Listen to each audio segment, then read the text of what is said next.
Hey all, it's TC here. Not doing a video, just doing audio for this because I've been suffering from a bad bout of my pinched nerve and I look terrible. I haven't got much sleep. But I'm here for the coverage of the 2020 Junior Eurovision Song Contest, which happened earlier today. This is my first year of covering the junior contest, but I've covered regular Eurovision since 2017. This has been a really enlightening experience. Only 12 countries participated this year. It was the lowest number since 2009 or 2013. Let me see here. Lowest number since 2013. A number of countries pulled out, decided not to come. Germany actually made their debut this year, and another country that was coming, Albania, pulled out on November 5th due to concerns with the ongoing war there.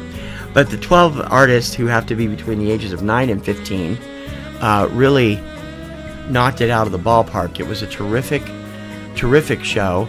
They pre-taped all the performances this year. Normally it would have been live. Some of them were in Warsaw, Poland, which was hosting the contest after winning for a second year in a row last year. Some of them were in their local home areas, but some of the contestants did actually come into Warsaw to shoot their number. Great stuff going on because the pandemic makes a live show like Eurovision and Junior Eurovision a big challenge, and they stepped up to it. After the 2020 Eurovision contest was canceled in March, which would have taken place in May, kind of left everybody in limbo, and the fans went nuts, and so they said Junior Eurovision will go on in August. They used that time to come up with ideas on how to do it, and they pulled it off brilliantly. They had a few people in the live audience, each contestant's little green room area in their home country is where they were, and the 3 hosts plus a few special guests during the show. Running them down real quick, the 12 entries. Germany kicked things off, having drawn the first slot on the opening ceremony show last Monday. Susan, 14 years old, debuting the country's first entry, Stronger With You, performed in German and English. It was an interesting performance. Susan's a great singer. This was not one of my favorite songs this year, but it was a terrific performance, and she has a great range. And it was a great performance for the conditions. The second performer was Karakat Bashanova from Kazakhstan. I was worried about this. It actually finished at the bottom of my rankings list, not because the song was bad, but because the video was filled with images of the wars that have happened in the Kazakhstan area, and I just thought that was a total downer, and they shouldn't have done that in this year where we've already had enough downers. But the live performance took that out, turned her into a literal angel on top of this pedestal with wings. It was beautiful. Forever is a great song anyway. Third in line to perform was the only group in this year's contest, a 4-girl group from the Netherlands called Unity, performing a song called Best Friends. This was the fan favorite at the beginning. It slipped into the middle of the pack as more songs were announced. It was one of the first songs announced. They did a great job, a little dance routine based on Doors that was terrific. The song itself is a typical Junior Eurovision song, and it was very well done. They had a great choreography. Really fun song anyway. Of course, the Netherlands performing the song in their native language, Dutch as well as English. Serbia was up next. Petar Anicic, I think his name is Anicic, A-N-I-C-I-C. Song he co-wrote called Heartbeat. Petar's biggest problem was overcoming 2 things: the orange striped outfit. I know some people online loved this outfit when they saw it the other day. I think it makes him look like a stick of fruit stripe gum. And the fact that between his last big interview and the performance taping on Thursday, he got braces. Old school metal mouth braces. He still performed brilliantly. The song I loved, but it didn't have a real kick that really could have pushed it to the top. in my opinion. He's also released a full English version and a full Polish version, in addition to the contest version, which is sung in Serbian and English. Coming in at number 5, you would never know Irina Peterova is 12 years old by listening to her and looking at her. Her song for Belarus, Aliens, mind-blowingly good song, mixes great stage presence with a powerful message song that included very gothic elements, a lot of rap in the back half, some terrific stage work on the live performance. She is an amazing vocalist, performing it in Russian and English. It says here, I thought it was originally in Belarusian and English. Really, I mean, this girl amazes me that she's just 12 years old. Fantastic performance. Poland was up next, Ala Trax. Poland has won the last 2 years in a row, in 2018 with Who I Want to Be by Roxana Weigel, I think it's pronounced, and last year with Vicky Gabor's Superhero. Ala Trax tried to stand into that with a great number called I'll Be Standing. She has improved so much since the live finals in her country about a month ago, where she looked utterly terrified to be on screen. She was completely in command, and this was an edited shot. You could tell because she changed dresses midway through the song from white to red. It worked great and was the best performance she's given of this song. Terrific little number, and it was nice to see her finally come into command of that song. Number 7 in the lineup, Georgia, Sandra Gedalia, You Are Not Alone, just announced a week and a half ago, performed in Georgian and English. Really beautiful Celine Dion type ballad. This was a monster fan favorite from the second it hit. I think it was 2 Sundays ago. Just a great performance. She's terrific. She's only 10. I'm like, wow, these kids are amazing. Number 8, Malta, Chanel Monsignor, one of the youngest competitors at just 9. A beautiful song about imagination and looking forward in life called Chasing Sunsets. The only song performed completely in English, since English is an official language of Malta. They were able to do that. Other countries can do only 40% in English. The others have to be the full country language. She knocked it out of the park in this live performance. I didn't really care for her finals performance, her country final performance, but the video made it help raise it up a little bit in my eye, and her performance at the live show today, which was taped a few days ago, was just amazing. I really liked it. Russia was up next, number 9, Sofia Feskova and My New Day, sung in English and Russian. This song has never been one of my favorites. It's good, but it's not great. There was nothing terrific about it. Sophia's performance was spot on. The stage presence was fantastic. Best job I've seen of this so far, and she was terrific.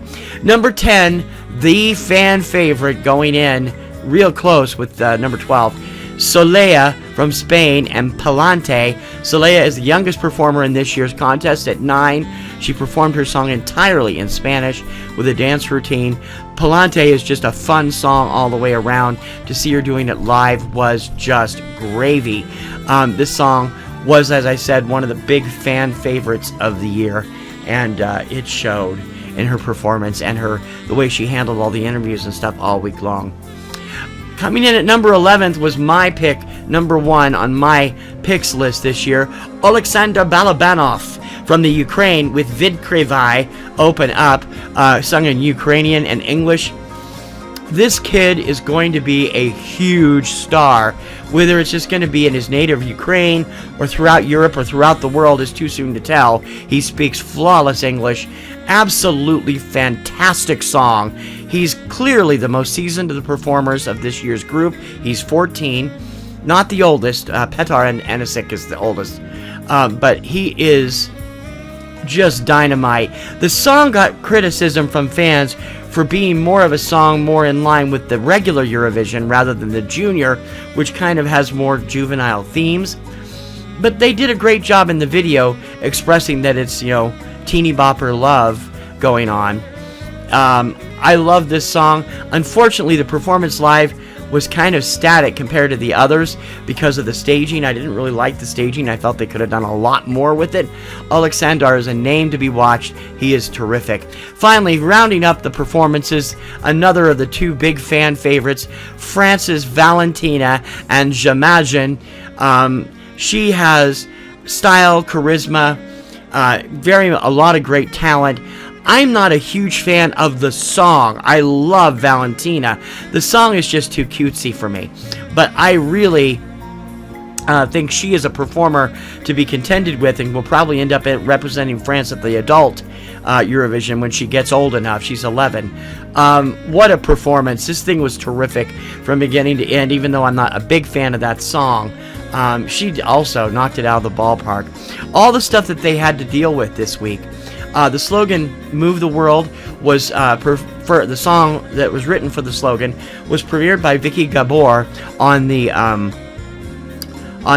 opening ceremonies last Monday, and they did some incredible graphics with her on this virtual set that they were using. It was amazing. That song is great anyway. And then tonight, on today's performance, they managed to bring together virtually all 12 acts to perform it live. I would assume they each performed it live in their own thing, and then it was all melded together. But they appeared to be on stage together. It was amazing. The only ones that weren't were Unity. They were off on their own little pedestal in front of the stage, probably because there's 4 of them.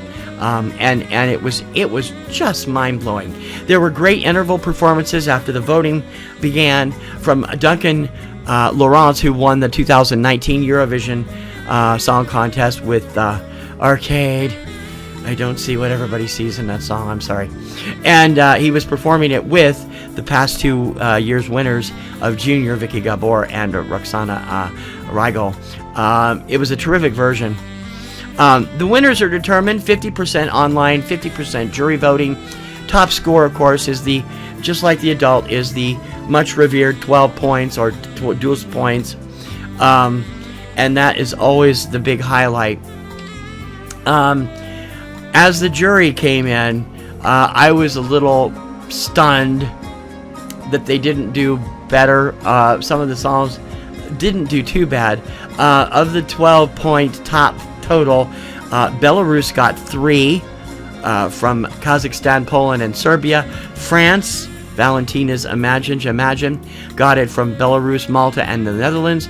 Georgia and their song received the 12 points from Spain and the Ukraine. Kazakhstan received 2, Georgia and Russia, and 1 each for the Netherlands, Best Friends, and Serbia, Heartbeat by Peter Anisic. I was stunned that he got a 12-point.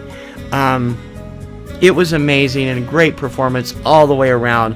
But in the end, Valentina was just too hard to beat. She finished in first place with a total of 200 points. That is a top...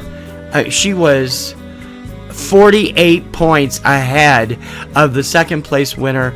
Second place, which went to Kazakhstan's Forever from Karakat Bashanova. And finally, Spain's Solia squeaked in at third place with a total of 133 points. Best Friends went to fourth place with Best Friends, the Netherlands, and fifth place went to Belarus and Arina Petrova and Aliens. The rest of the list you can get off Wikipedia. Unfortunately, Germany's debut did not do all that well. They finished in last place, still with a total of 66 points. That's pretty good.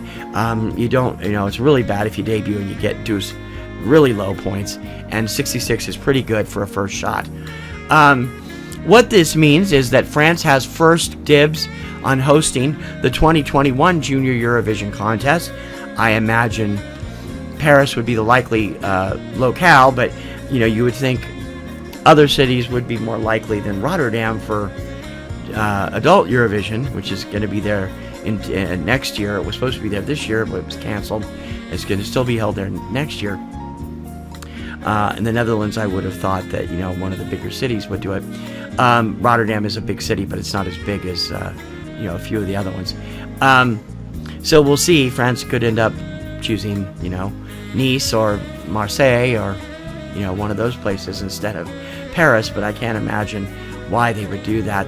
Overall, I have to give credit to TVP, the national broadcaster of Poland, and the European Broadcast Commission Union, for putting on and stepping up for the junior contest the way they did not have time to do for the adult contest this year, and they're already planning that the 2021 will go on regardless. They're planning virtual ways and recording ways because they have that experience now, and two, the fans had an absolute conniption fit when it was canceled, and rightly so.